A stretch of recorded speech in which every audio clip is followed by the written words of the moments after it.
Hey everyone, I'm here today looking at some trees in Oldsmar, Florida. And during the recent tropical storm that came through, it was a hurricane that passed by in the Gulf. We had a lot of standing water in the Oldsmar area. It's very low. And so we have saltwater intrusion problems, and we were called out to assess some trees to see the condition of them and to see if they were alive. So I'm going to show you some things and we'll talk about it. So the first tree we're looking at is this one here. You see how the leaves don't look good. And of course, this time of year it can get tough to tell if things are in good shape or not.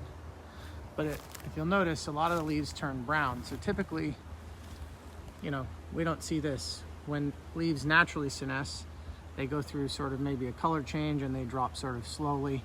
We don't usually see like whole areas that turn brown like this. So that's not a great sign.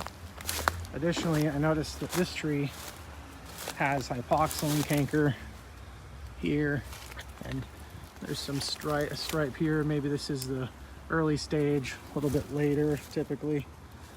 So when this disease is present, I usually don't try to do anything to save them because it can get tough. And this disease usually, or this canker, moves around the tree and causes degradation of the sapwood and makes it become very brittle. So this tree, I would say, needs to be removed. Over here, we have 3 more laurel oaks, which was the same as the first one I showed. And you'll notice that they also don't have a lot of leaves. It's also sort of quite a few brown leaves still standing, or not standing, but staying on the tree here. And this one looks pretty tired as it is. The tree's got a lot of cavities. And as we move closer, you'll see some of the bark is looking like it's also got this Hypoxylon Canker running through it. So I said that tree is probably not worth keeping.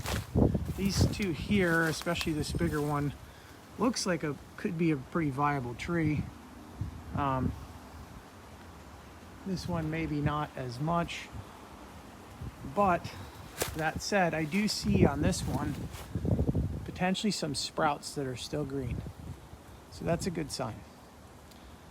I do see some vines here that are green, but to the left I see some leaves that are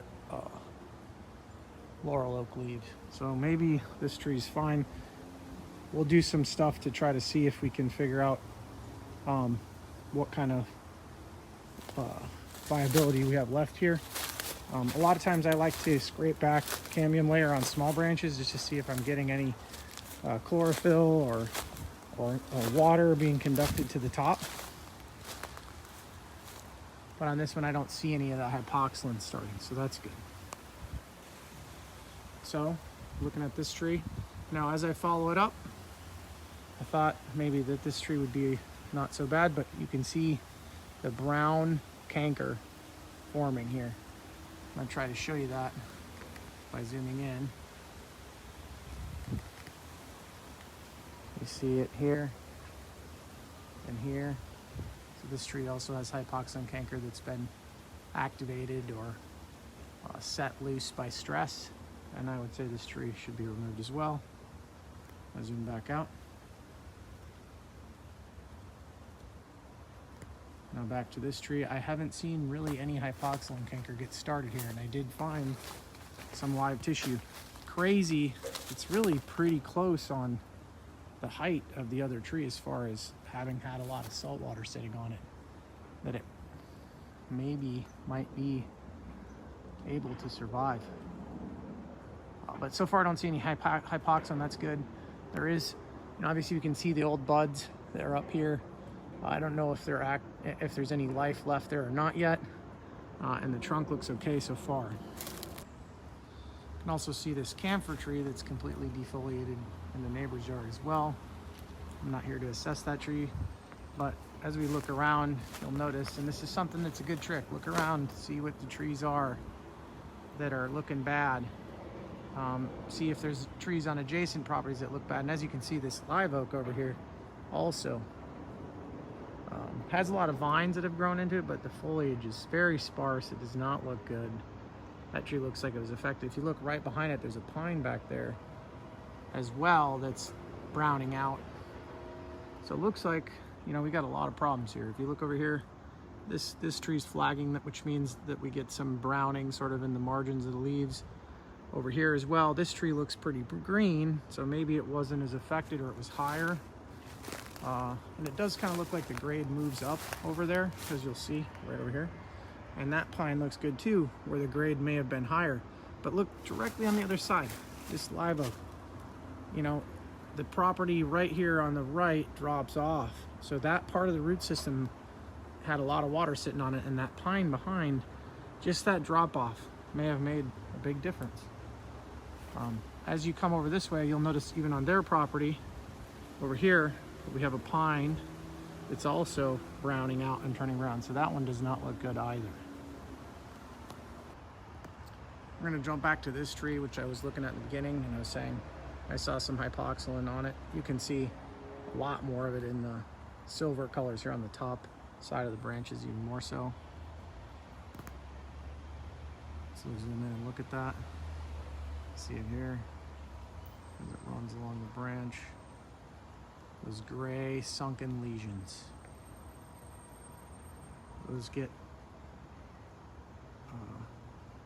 into the system of the tree and make the branches very brittle quickly. So now I'm going to come back to this laurel oak that I couldn't find any hypoxylon on and looked halfway decent, and I'm going to do a little bit of scraping on the bottom of the trunk and see if I can find any good tissue. I would like to get some small branches, but it's very high up, and I did not bring my throw line. Can't believe I did that. So I can't pull some branches from the top to see what's going on.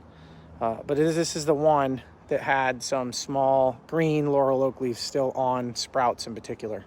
So we may have a tree that could be kept. So now I'm going to scrape here, but just to point out some stuff I noticed.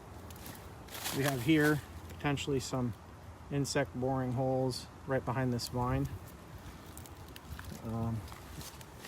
As I'm looking down here, I don't see a ton of frass. Maybe right here where we have this defect, you know, in the stem. It looks like this was maybe an included sort of stem at the base, a basal inclusion. Broke off at one point. I do see some frass in here. So we do have some boring activity, which, you know, ambrosia beetles, for example, love to attack stressed laurel oaks. If you look here, there's some more frass, which that could just be associated with that defect on the other side. But this is what I'm going to do right here and kind of see if I can't see if there's something going on here. So that looks like pretty good tissue right there. I don't see any small white strands of mycelium creeping in there. It's also moist to the touch. So I think this tree is maybe, at the moment, good. We'll see what it looks like in the spring.